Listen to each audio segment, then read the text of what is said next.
importante oggi parlare di acquacoltura perché è un'attività sulla quale l'Italia può recuperare, anche il nostro Veneto può recuperare il gap che purtroppo oggi c'è tra la pesca straniera e il pescato quindi che arriva nel nostro paese. È importante puntare sull'acquacoltura ed è per questo che oggi cercheremo di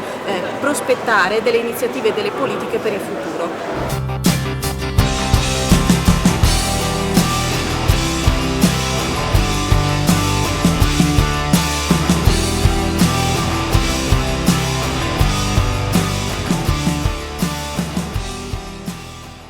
Grazie a questa manifestazione che è stata sponsorizzata dal MIPA, Federazione Generale Pesca e Acquacoltura, che ha dato la possibilità a noi allevatori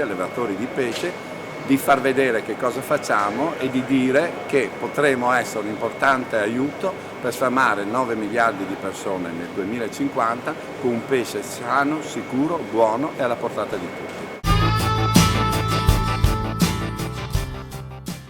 Siamo a questo appuntamento importante, ci teniamo a partecipare proprio perché in questo ambito si discute anche di quello che è l'interazione tra l'acquacoltura e l'ambiente e riteniamo che la morsicoltura sia un capitolo importante in questo settore perché secondo noi fornendo anche dei servizi di carattere ambientale rispetto appunto all'assorbimento di sostanze, togliendo nutrimento dal mare, facendo appunto a volte anche un'azione di vera e propria pulizia rispetto ad alcuni fattori,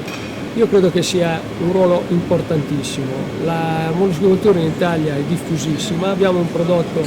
di qualità, è certificato, è ipercontrollato dal punto di vista igienico-sanitario. Crediamo che sia uno di quei settori che vada incentivato e valorizzato al massimo, anche perché essendo una produzione primaria, cioè in fin dei conti sono erbivori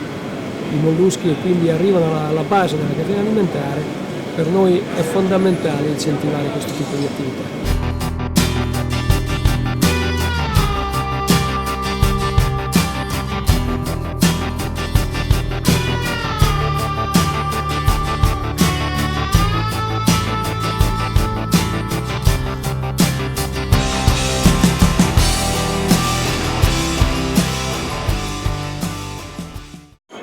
Puntiamo sulla acquacoltura, sulla produzione italiana perché soltanto in questo modo abbiamo la possibilità di poter garantire alle nostre famiglie, nel momento in cui si siedono a tavola, di avere un prodotto di alta qualità. Puntando sulla tracciabilità e puntando sulla buona provenienza possiamo competere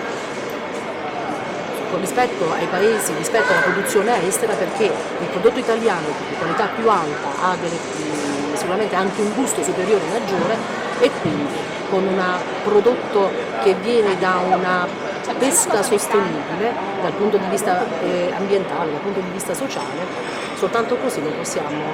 combattere quella che è la concorrenza che viene appunto dai paesi non europei.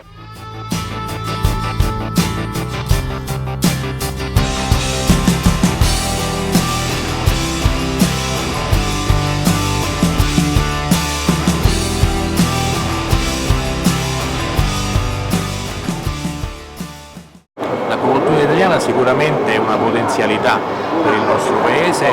e lo strumento che abbiamo a disposizione per farla diventare più importante e più grande è il nuovo fondo europeo,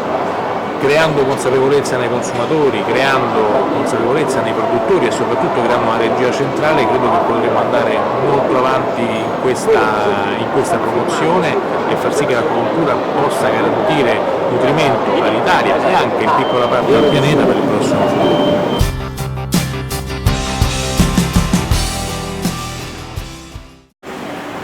Un plauso, un apprezzamento all'iniziativa perché ha voluto mettere al centro il mare, ma soprattutto un'attività economica molto importante che è quella dell'acquacoltura. Noi stiamo investendo in acquacoltura, il nuovo programma operativo prevede delle risorse importanti per un settore che oggi mette sulla tavola il 50% del nostro pesce e soprattutto vogliamo investire sulla qualità del prodotto, sulla salubrità del prodotto, sulla tracciabilità e soprattutto vogliamo sempre più far sì che i nostri imprenditori, al pari degli imprenditori europei, possano fare acquacoltura, lo possono fare con procedure snelle, con procedure semplificate e con procedure che finalmente riducano il costo dei canoni demaniali, ma soprattutto che possono in tempi più rapidi possono finalmente avviare un'attività economica e dare un segnale, dare una risposta soprattutto sul versante ambientale, ma anche sul versante economico e sul versante sociale.